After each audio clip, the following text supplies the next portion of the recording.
దేశంలో silent revolution start అయింది. భారతదేశంలో ప్రశాంతంగా ఉన్నటువంటి భారతదేశంలో సైలెంట్ రెవల్యూషన్ మొదలైంది.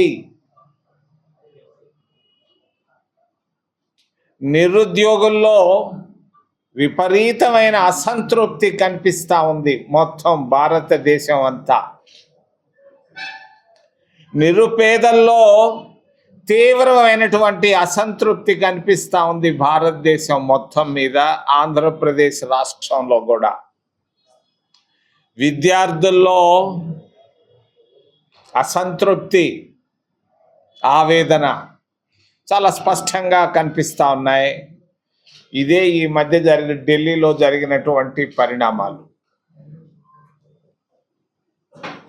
దేశంలో ఎంతోమంది పెద్ద గొప్ప గొప్ప నాయకులు దేశానికి త్యాగాలు చేశారు, ప్రాణాలు ఇచ్చారు, గొప్ప అభివృద్ధిని తీసుకొచ్చారు.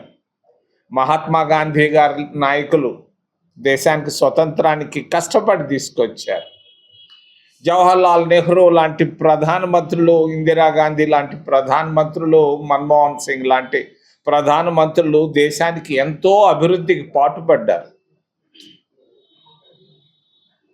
కానీ ఈరోజు ఉన్నటువంటి పరిస్థితి చాలా భిన్నంగా కనిపిస్తూ ఉంది. అంబేద్కర్ గారు రాసినటువంటి భారత రాజ్యాంగమే సమస్యల్లో పడిపోతూ ఉంది. అంబేద్కర్ గారు స్వతంత్రం వచ్చిన తర్వాత కాంగ్రెస్ పార్టీ ఆలోచన విధానం ప్రకారంగా భారత రాజ్యాంగాన్ని రాయడం జరిగింది. భారత రాజ్యాంగ స్ఫూర్తి సామాజిక న్యాయం, మరొకటి ఆర్థిక న్యాయం, మూడవది రాజకీయ న్యాయం. ఈరోజు భారతదేశంలో సామాజిక అన్యాయం జరుగుతూ ఉంది. ఆర్థిక అసమానతలు బాగా పెరిగిపోతున్నాయి. రాజకీయంగా దోచుకునేవాడు దోచుకుంటూ పోతున్నాడు. దేశానికి కానీ రాష్ట్రానికి కానీ ఉపయోగపడే పరిస్థితులు లేవు. ఆ రోజు కష్టపడి కాన్స్టిట్యూంట్ అసెంబ్లీలో అంబేద్కర్ గారు, నెహ్రూలు అందరూ కలిసి గొప్ప రాజ్యాంగాన్ని తీసుకొచ్చారు భారతదేశంలో.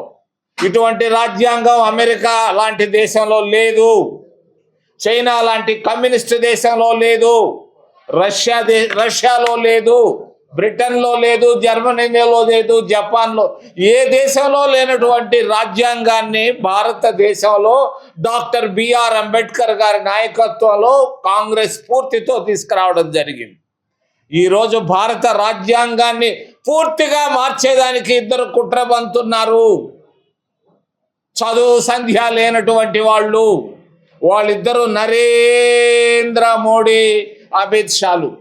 వీళ్ళకి భారత రాజ్యాంగం అంటే అసలు తెలియదు మోడీ గారికి.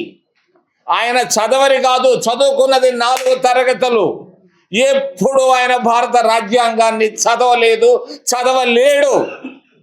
ఆయన ప్రక్కనే ఇంకొక వ్యక్తి అమిత్ షా, అతనికి రాజ్యాంగం అంటే ఏమీ తెలీదు. ఈరోజు ఢిల్లీలో జరుగుతున్నటువంటి పరిణామాలు కాదు, విష పరిణామాలు. ఎంపీలను కొనుక్కుంటున్నారు రాజ్యాంగ సవరణ చేసేదానికి. ఇది ఆ ప్రజాస్వామ్య దేశం, గొప్ప ప్రజాస్వామ్య దేశం. ప్రపంచాల్లో అన్ని దేశాల నాయకులందరూ పొగుడుతున్నారు భారతదేశాన్ని, భారత రాజ్యాంగాన్ని.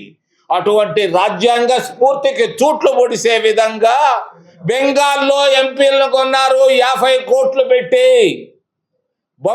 మరి కలకత్తాలో కొన్నారు 50 కోట్లు పెట్టి. ఒక్కొక్క ఎంపీని కొని రాజ్యాంగ సవరణ చేయాలన్నా ఓ నరేంద్ర మోడీ, ఓ భారతీయ జనతా పార్టీ అని నేను అడుగుతున్నాను. ఇదా భారతదేశం అంటే?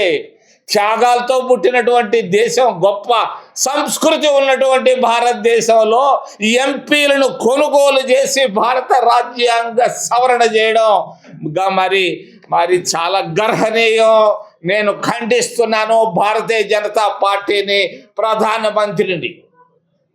ఆయన వైఖరి సరిగ్గా లేదు. రాజ్యాంగాన్ని చదవలేని వాడు ఎందుకయ్యా భారతదేశానికి ప్రధానమంత్రి? నేను అడుగుతున్నా. భారతదేశంలో ఈరోజు విపరీతమైన అసంతృప్తి ఉంది. సామాజిక అన్యాయం జరుగుతూ ఉంది, ఆర్థిక అన్యాయాలు జరుగుతున్నాయి. ఇది కార్పొరేట్ల దేశంగా మారిపోతూ ఉంది. కానీ ప్రజలు భారతదేశం, ఆంధ్రప్రదేశ్ రాష్ట్రానికి అంకిత భావంతో జరగటం లేదు.